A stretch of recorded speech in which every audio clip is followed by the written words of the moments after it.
This is sort of a beginner class. We get a lot of young investors, clients, kids, and grandkids that come in and they want to know where to get started. So this is adulting slowly, or adulting in steps. So just to give a basic history of where we are, some of the red line doesn't come in clearly, but I think you can see it. So you're born, and so this is cash flow. When you are born, you are very expensive. You, of course, have no earned income. You're a non-productive member of society. You don't produce anything of value that you can sell unless you're the Gerber baby or such. So I guess childhood actors or YouTube stars could come up. But incidentally, you start out negative cash flow. You're a big expense. Your parents, grandparents, society takes care of orphans, the government, whatnot. There's foster care, but you are a lot of consumption and no production. So you're negative. So non-productive member of society, some people call them children, but there you go. So you start off very negative from a cash flow standpoint. And then when you're out of diapers, you actually get less negative. You're cheaper. Diapers are very expensive. Baby food's very expensive. Suddenly you become less expensive, and then as a teenager, maybe you need a car, maybe you need tutors, you're suddenly more expensive again. You have needs. I want this, I want that. And then you go to college, if you go to college, and you become very expensive because now we're paying for all your needs and the want of education. So sometimes people get a wish degree where they got a degree they wish they could get a job in, spend a lot of money on it, and then can't find a job in that industry. That's a wish degree. That's not a want degree. So very, very negative. And then if you have a practical education, or even sometimes you just, any four-year degree, I think proves that you have follow through. It makes you more employable. So, but specific technical degrees, there's a variation of degrees. Even Sally Mae underwrites your interest rates depending on how employable your major is.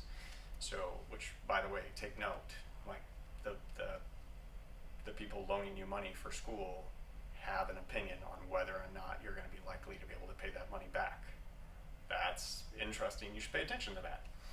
And so then you go from that. You're consuming units of education. You're living in some place, probably air conditioning, maybe roommates, who knows.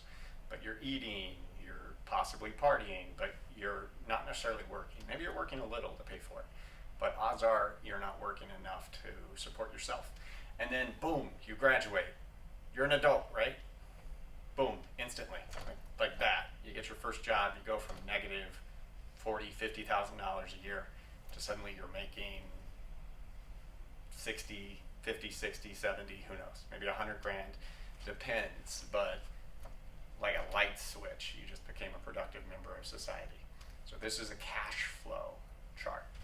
And then you get raises, maybe you go back to school, maybe you lose your job, maybe you take some time off with children, maybe that goes ridiculously negative, but there are peaks and valleys through your income.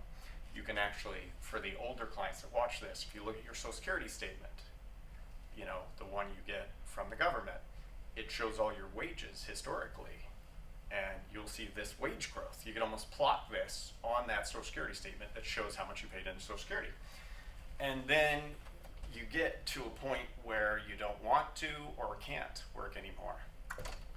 And you're back to being a non-productive member of society. So we call this retirees. We honor them, they did their time.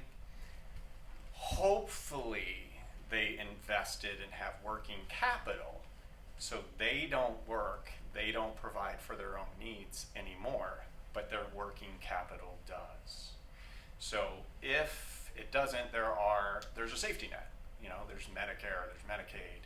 If you paid into Social Security, you get out. If you've never paid into Social Security and you don't have your 40 quarters, you don't get Social Security out.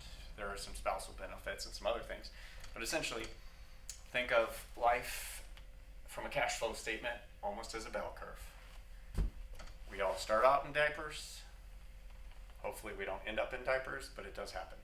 So early retirement, you tend to spend a lot more money because you're traveling and fixing up the house and you're trying to figure out what to do with all your time. You used to have 40 hours a week, but now you used to have time that you had things to do. Now you hopefully have cheaper hobbies. Some people get very expensive hobbies in retirement, so it gets really expensive.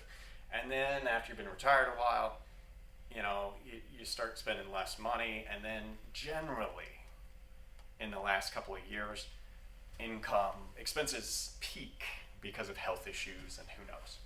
But that is basically what adulthood and your life looks like from a cash flow standpoint.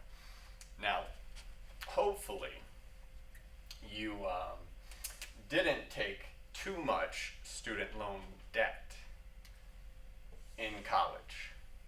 Maybe you did. So then you have to pay that out, and eventually you pay that off. Hopefully while you're paying that off, you're also building up 401k Roth income. Maybe you started your Roth earlier, and so initially that's your cash flow. Now there's another one where you had this negative net worth, and you want to build up your net worth, where your working capital now cash flows this missing income. So that is the economic adulthood cycle. Somewhere in here, you might want to buy a house, and that's where you want to save some of this surplus cash flow for that goal. Maybe you want to pay for your kids' college so they don't have to go into debt. If you went into debt, sometimes there's this bias where, hey, I had to pay for my own college, my kids have to pay for their own college. Can be fair, can be unfair. These are all personal choices. You can always take a student loan. Almost anyone can get a student loan. Almost no one can get a retirement loan. So I tend to prioritize personal retirement over children's college for clients. So it's like the oxygen masks on the airplane pop out. Take care of yourself before you take care of the kid. Because if you pass out, you can't take care of the kid. So put it on yourself. If the kid passes out, you put the oxygen on them, the kid wakes up, it's fine. So easier said than done. Would be hard to put it on myself before the children. But even though I know that's what you're supposed to do, but that's where retirement should be a priority over your children's education. So there are some cultures that do it the other way, but generally that's how it should be done.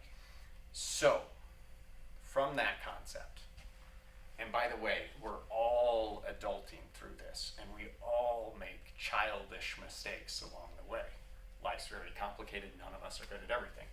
So when you hit this no income to high income, it is important to not spend it all, and not even spend all your net of taxes. I see a lot of kids spend their gross paycheck, forget taxes, and end up in credit card debt.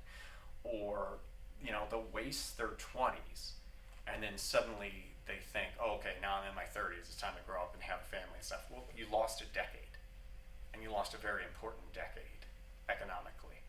So if you waited 10 years to start saving for retirement, you might have to work an extra 10, you might have to work an extra 15 years, because compounded interest is real. So missing those early years is bad. So this is generally how you financially adult. I can go into more specific details. There's a lot of other videos. I would recommend watching Good Debt, Bad Debt, and Funding Priorities. So if you watch those two, it'll tell you a lot of what to do here. But conceptually, this should get you started.